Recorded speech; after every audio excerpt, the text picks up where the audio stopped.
there's a misconception and a discussion that isn't being had within the wider audience in terms of what the vaccine does and what it can't do, and therefore its implications on how fast it'll return society back to normal. And so I think a lot of people have the idea that, if they get vaccinated, then it's the magic silver bullet and they can, go back to normal. A jab is equal to I can take my masks off. And there's several reasons why that's unfortunately not the case. So the first one being that the vaccine is something we call a non-sterilizing vaccine, meaning that it doesn't stop the person who's vaccinated from still getting potentially infected at a later stage. So simply what this means in terms of, prevention, it means that if somebody is vaccinated, they could potentially still become infected and become a carrier of the virus in itself. Now, what the vaccine will do is prevent them from becoming sicker and needing to be hospitalized, and hopefully also showing any symptoms. And so the way that this will reduce transmission is that we know that if you have no symptoms or very little symptoms, you produce less of the virus. So if you produce less of the virus, it's harder to infect others. So that's what we're hoping the vaccine will do. What it won't do is it won't get us to a point where we can go back to normal in the next couple of months. So that is an unrealistic scenario that we need to prepare for and have in the back of our minds. Another reason why this is likely going to take some time before we can go back to quotes unquote normal is that we will see different governments having different timelines for rolling out of the vaccine. So this essentially means that we will likely go from a current state, which is a pandemic, meaning every country has cases and infections, to an endemic situation, meaning the world will have pockets, and certain countries will have pockets, certain regions will have pockets of the virus circulating there. Because cities like London, New York, or any city has now become very international, it means that there's still the risk of importing cases from different parts of the world. Now, from a travel perspective, we are likely to see innovations in technology play a large role in terms of getting back to normal in terms of business travel and leisure travel. And what do I mean by that? I mean, there's rapid tests, there's pilots and protocols that are being tested as we speak that have the potential to eliminate quarantining altogether. And so we're likely to see a economy and not only a business travel scenario where airlines and airports, international travel, have access to really cheap, really quick tests that can tell us if somebody's infected and allow people to travel and eliminate cross-border sort of transmission. A lot of people have had concerns in terms of whether or not the vaccine is safe.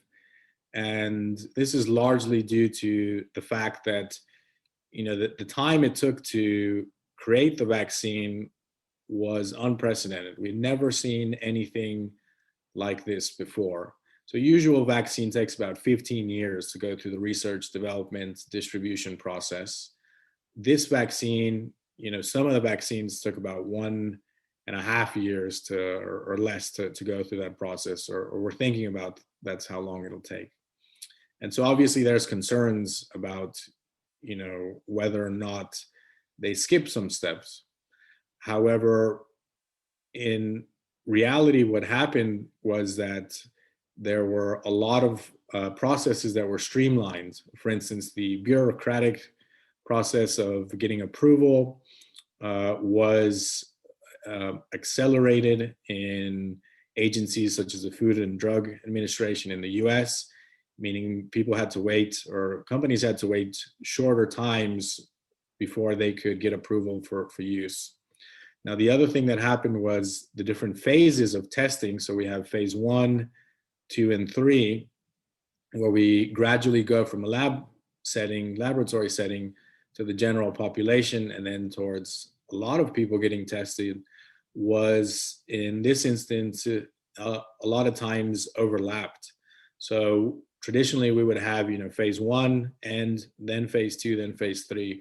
With a lot of the vaccines we're seeing that are, potentially coming up in the next couple of days, weeks, they had that process overlapped, which was essentially just a way of making it more streamlined and efficient. So from a medical perspective, we're quite confident that the side effects are minimal and that the vaccine is safe. In relation to, what role do companies, large organizations have in terms of allowing, their employees to have access to the vaccine? So far, governments such as the UK have announced that it'll be a while until, private sector, i.e., medical facilities within the private sector, pharmacies, are able to procure vaccines and provide them to the general public. However, that might change in the future once more people start to get vaccinated, and it might be different in country A versus country B. So the healthcare system in, say, countries in Europe is very different to the healthcare system, say, in Latin America, Africa, Asia. And so in countries where the private sector plays an important role in the healthcare system, we might see that private sector will play an important role in vaccine distribution.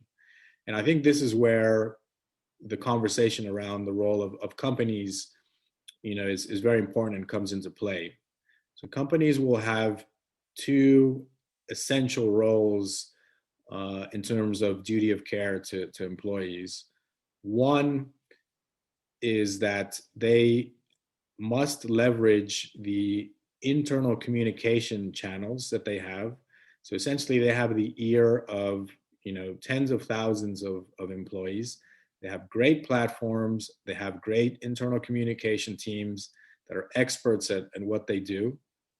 And so they need to leverage this to get the right scientific, evidence-based messaging across in a form that's digestible to their employees, to let them know, the truth about vaccines, and in terms of, safety, in terms of what they can expect, but also in terms of the fact that, they'll still likely have to wear a mask even after, they've been vaccinated. The second role companies have potentially to play will be as a provider of the vaccine itself. So in late October of this year, we saw a lot of organizations try to get a hold of the seasonal flu, knowing that if you have seasonal flu and you then contract COVID-19, according to the science, your chances of developing a more severe form of COVID are increased. And therefore, we were recommending, together with the World Health Organization and other bodies, to have as many individuals as possible within organizations vaccinated. So yes, companies were likely to play a larger role in getting employees access to vaccinations, similar to how we've seen this occur within seasonal flu jabs. And so companies not only will have an important role to play in terms of providing the right messaging through the right channels internally, but also helping employees with access to the vaccines themselves.